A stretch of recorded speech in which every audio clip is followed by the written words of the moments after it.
Hi friends, how are you all today? Hope you have a fantastic day. Welcome to my channel. This is your Holly, your storyteller. Enjoy! The Berenstain Bears and the Trouble with Friends. When making friends, the cub who's wise is the cub who learns to compromise. Sister and brother bear who lived with their mama and papa in the big treehouse down a sunny dirt road deep in bear country were not only sister and brother. They were playmates and they get along pretty well most of the time. But brother was quite a lot older than sister, almost 2 years, and sometimes he wasn't much interested in the games she wanted to play, especially when sister got a little bossy, which she sometimes did. Now, she said one day as she came out of the treehouse with a big armload of her dolls and stuffed animals, "We're going to play tea party. So you sit there and be the papa and I'll sit here and be the mama." "Oh Jesus," said brother. "I'm too old to play tea party." "Why? If cousin Freddie or any of the guys saw me, I'd never hear the end of it.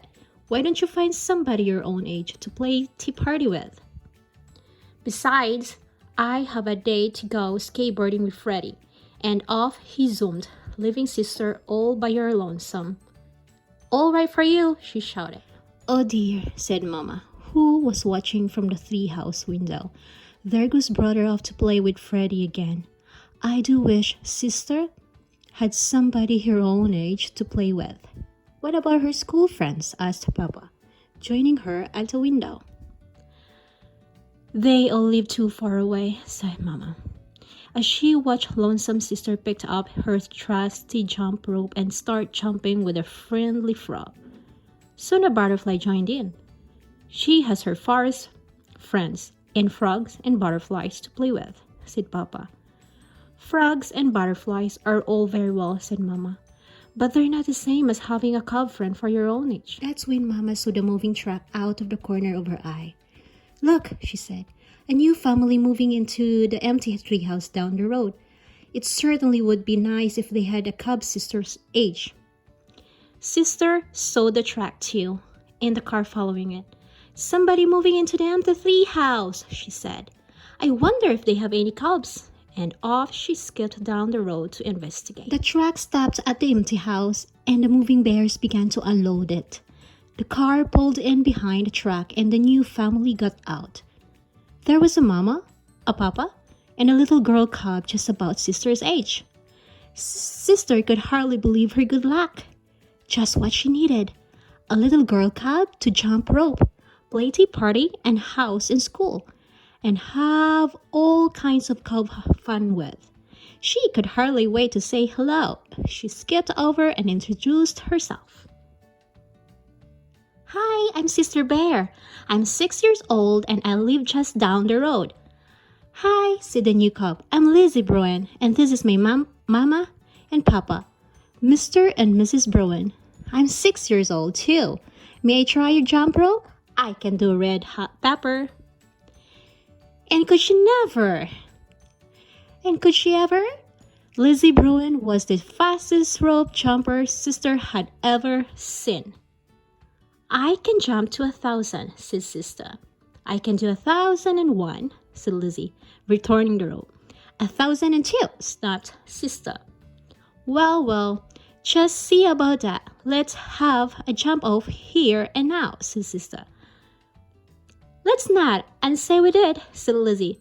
"Say, isn't it a playground over there? Last one there is a rotten egg," and off she ran with sis doing her best to catch up.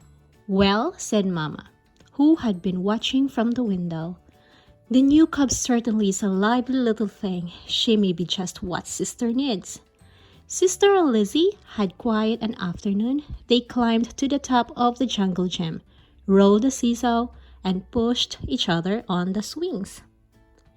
They played tag, laughed and giggled, rolled down a grassy bank, and picked wildflowers for their mamas. "Why, thank you, sister. How lovely," said Mama, putting her wildflowers in water. "Well, what's your new friend like?" "Her name is Lizzie. She's 6 years old. She's an only cub, and sister said, she's a little bossy." "Oh," said Mama, Well, you certainly seemed to be having fun. Oh yes, said sister. I had a lot of fun, a little boozy and a little braggy. The next morning, bright and early, the phone rang. It was sister's new friend, Lizzie. Want to come over and play school? Asked Lizzie. Okay, said sister. Bring some of your dolls and stuffed animals, added Lizzie, because mine aren't unpacked yet. So sister gathered up some of her favorite dolls and stuffed animals and headed for the tree house down the road. Come on in here, called Lizzie. From the garage, my mama and papa are still fixing up and putting away, so we're going to play in here. Who did you bring? My best doll and stuffed animals, said sister. And this is my special teddy bear that I'd slept with every night since I was a baby. Lizzie had set up the garage like a schoolroom. There were boxes for the pupils to sit on, and there was another box for the teacher's desk. There was even a blackboard and chalk for lessons. This is going to be fun, thought Sister Bear, as she began setting her toys on the boxes. That's when she heard the tapping sound.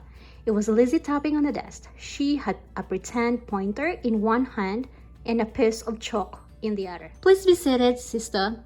It's time for your lessons. Today, I'm going to teach you the alphabet. The first letter of the alphabet is... Now, just a minute, protested sister. Who said you're going to be a teacher? When I play school, I'm the teacher. And not only that, I already know my ABCs. Sister Bear, if you don't sit down this minute, I'm going to keep you after school, said Lizzie. Is that so? Shouted sister. Well, if you don't give me that pointer, I'm going to keep you after school. That's when sister grabbed the pointer.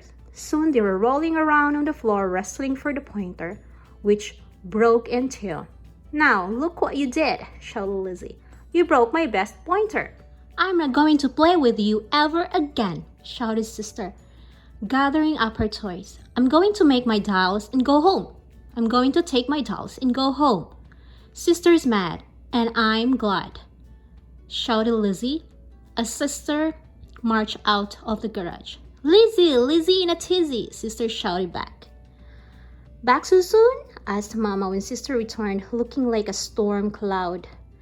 I'm never going to play with that Lizzie Browen again, shouted sister. She's much too braggy and bossy. I don't need her to play school or anything else. It's much better playing by yourself.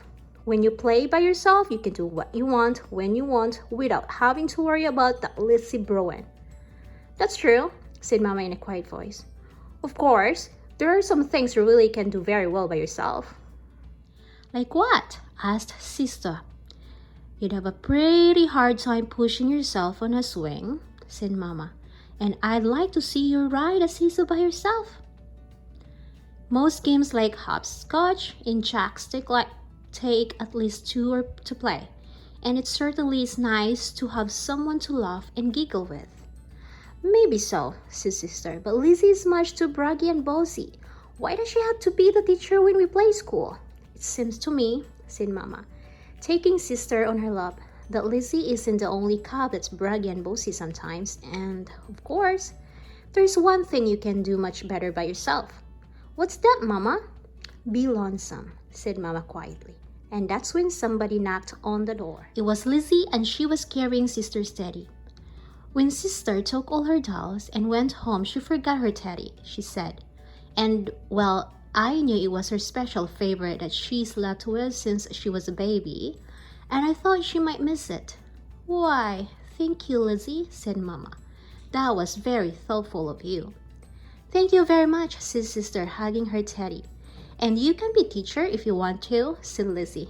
Oh, said sister, we can take turns being a teacher. Terrific, said Lizzie. Great, said sister, gathering up her doll and stuffed animals again. Last one back to your garage is a rotten egg. And off she scooted, laughing and giggling with Lizzie scampering after her. The end.